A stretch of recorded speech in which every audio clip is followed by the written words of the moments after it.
¿Qué tal, mis queridos amigos? Bienvenidos a un nuevo viaje al cascarón de nuez. Hoy nos vamos a volar, nos vamos a los cielos y nos vamos a volar incluso de una manera casi perpetua. Ya existen en la Tierra aeronaves que son capaces de estar volando de una manera continuada durante un tiempo prácticamente indefinido gracias a la energía solar. Por cierto, permíteme que, relacionado con eso, justo en las ciudades de la que te hablo ahora mismo, que es Albacete, ha estado en un hangar aquí durante mucho tiempo el avión Solar, que fue el primero que dio la vuelta al mundo exclusivamente navegando por los aires con esa energía. Pero existen otro tipo de aviones muy especiales y específicos que a lo largo de la historia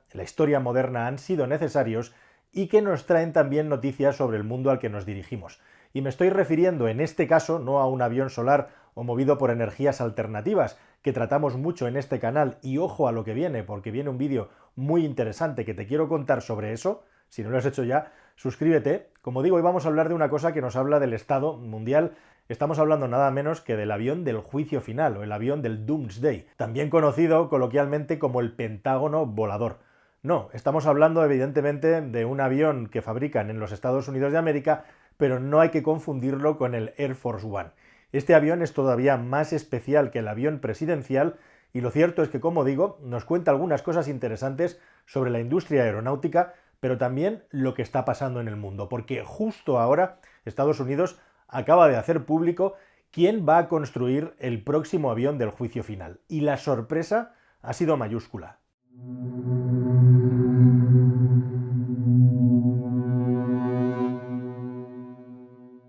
Y la sorpresa ha sido mayúscula porque estamos hablando de uno de los mayores contratos que la administración estadounidense tenía en licitación. Ahora ya ha sido otorgada esa licitación. Estamos hablando de 13.000 millones de dólares para el encargo de nada más entre 8 y 10 aeronaves que se tendrán que construir, o mejor dicho, reconstruir y tunear, ahora te contaré por qué, hasta el año 2036. Y justo para la construcción de este avión tan particular que vamos a diseccionar en este vídeo, se habían postulado ya solamente dos empresas. La empresa Boeing, el mayor fabricante de aviones de Estados Unidos y del mundo, y también una empresa especialista en la transformación de aviones con finalidades diversas. Hablamos de la empresa Sierra Nevada Corporation, un nombre que para los españoles nos es muy común. Bueno, pues para sorpresa de todos los expertos y de todos los que estaban pendientes de esta licitación, al final ha sido Sierra Nevada la empresa que se lleva el contrato y que deja a Boeing en muy mala posición, porque el fabricante aeronáutico estadounidense que tradicionalmente había construido estos aviones se ha quedado fuera del concurso, lo ha perdido. Y todavía es más llamativo que en el pliego de condiciones para poder fabricar este avión, el único avión posible para este propósito es un avión construido por Boeing, bueno, o por otra corporación, pero en definitiva, a día de hoy, teniendo en cuenta que en el año 2023 todas las evoluciones e iteraciones del famoso Boeing 747 estaban ya terminadas y entregadas, y ese avión terminó el año pasado, el año 23, sorprende que no haya sido Boeing el ganador del concurso porque, entre otras cosas, la base aeronáutica sobre la que se va a construir este superavión tiene que ser necesariamente un Boeing, y concretamente un Boeing 747, y más concretamente un Boeing 747 de la serie 8i, la I de Intercontinental, y el 8 de la iteración más moderna de la última, que incorpora ya muchas de las mejoras tecnológicas que se han ido desarrollando para los aviones en el siglo XXI. Pero para conocer un poco mejor el avión hay que conocer cuál es la sorprendente finalidad que tiene este avión del juicio final, pero que en el año 24 ha resurgido con fuerza, 23-24, y que nos ha llevado a un punto, en este momento en el que te hablo, en el que la amenaza nuclear está más fuerte que ha estado nunca desde los años 80, desde los primeros 80, y esto desgraciadamente es una muy mala noticia. La cuestión es que si hubiera un conflicto nuclear, y recordemos que Rusia está por la labor de ir mostrando a Occidente que tiene su capacidad nuclear y considera que los últimos movimientos de Estados Unidos de América, de Francia, de Reino Unido, en definitiva de los países con mayor potencial nuclear, es una amenaza para ellos, que Rusia contesta mostrando su músculo y posicionando armas nucleares en lugares estratégicos donde antes no estaban. En definitiva, una escalada en la tensión que hace que si algún día algún país, cosa que esperemos que no ocurra jamás, apretara el botoncito, iríamos a una escalada probablemente en la que tenemos el punto que los expertos definen como la destrucción masiva asegurada o la destrucción mutua asegurada. algo que por cierto traté en un vídeo del cascarón de nuez, que te voy a recomendar al final de este vídeo por si quieres saber un poco más qué pasaría en el caso de que llegáramos a ese catastrófico escenario. La cuestión es que si un país lanzara una bomba nuclear a otro estado enemigo, probablemente ese país con bombas nucleares respondería con el doble de fuerza. Y ese otro país, con esa respuesta, tendría su contrarrespuesta hasta el punto que ambos quedarían aniquilados con la utilización de las bombas nucleares y sus fuerzas de destrucción masiva. ¿Y qué es lo que ocurriría si algo así sucede? Pues básicamente que probablemente uno de los primeros puntos que se atacaría es justamente la capacidad del país enemigo para poder lanzar bombas nucleares. Puede que todas las estaciones que se tienen en tierra para el control y el lanzamiento de este tipo de armamento quedaran inutilizadas. Y justamente ante una situación como esa es para la que se desarrolló una aeronave como el avión del juicio final. Un avión que es capaz de volar muchísimo más tiempo del normal y que tiene en su interior una especie de puesto de mando avanzado diseñado para ser eso. Es como una mini ciudad de control donde hay algo de la Casa Blanca, hay algo del Pentágono y en definitiva hay toda la cadena de mando necesaria y tecnológica para poder tomar cualquier decisión y poder mandar cualquier tipo de ataque sin necesidad de estar en tierra y haciéndolo desde el aire. De hecho, habría que hablar más que del avión del juicio final, de la comitiva del juicio final, porque a esta macronave, cuyos números son impresionantes, le acompaña normalmente en vuelo el Air Force One, pero no solamente ese avión, sino también los aviones que le tienen que repostar el combustible en vuelo, normalmente los enormes X-2 KC-135, que en test, en pruebas que se han hecho con versiones anteriores del avión del juicio final, han sido capaces de mantener esta aeronave hasta un tiempo de 30 horas sobrevolando sin aterrizar en ningún punto, sin aterrizar en ningún lugar. Pero es que lo más llamativo y sorprendente es que la versión anterior, que ahora se va a sustituir, que deriva de un concepto de Boeing 747 de los años 70, que luego se evolucionó en los 80, 90, etc., ese avión es capaz de volar sin ningún mantenimiento ni revisión durante nada menos que 150 horas seguidas, o lo que es lo mismo, algo más de 6 días ininterrumpidamente. No solamente son impresionantes las características de resistencia de estos aviones en vuelo, sino especialmente hablando de resistencia, que son los únicos aviones, las únicas aeronaves del mundo que tienen capacidad para resistir un ataque nuclear en el aire. Y esto quiere decir que están diseñados para recibir pulsos electromagnéticos que harían que cualquier otra aeronave pudiera caer por fallos en la instrumentación o directamente que las personas que van dentro de esas aeronaves recibieran una radiación que acabará provocando daños irreversibles en su salud. Estos aviones están protegidos para eso. E igualmente también, por supuesto, están protegidos, están completamente armados para no filtrar ni una sola partícula radiactiva que pueda haber en el ambiente mientras van surcando la zona por la que vuelen. Son aviones que se caracterizan, entre otras cosas, porque prácticamente no tienen ventanas y en su interior se replican, como digo, oficinas y puesto de mando que los Estados Unidos de América tiene en tierra. Esta comitiva voladora, como digo, que además lleva otros aviones teóricamente, no solo puede ser acompañado por cazas, sino también por aviones especiales de telecomunicaciones para poder activar a distancia al otro lado del planeta el lanzamiento, por ejemplo, de misiles desde submarinos que están estratégicamente colocados, tiene una fase de desarrollo y de estudio tremendamente compleja. Y de hecho, por eso, ahora se tienen que renovar después de muchos años en servicio y es Sierra Nevada Corporation la que ha recibido este pedido. Fíjate que estaba analizando más o menos las cifras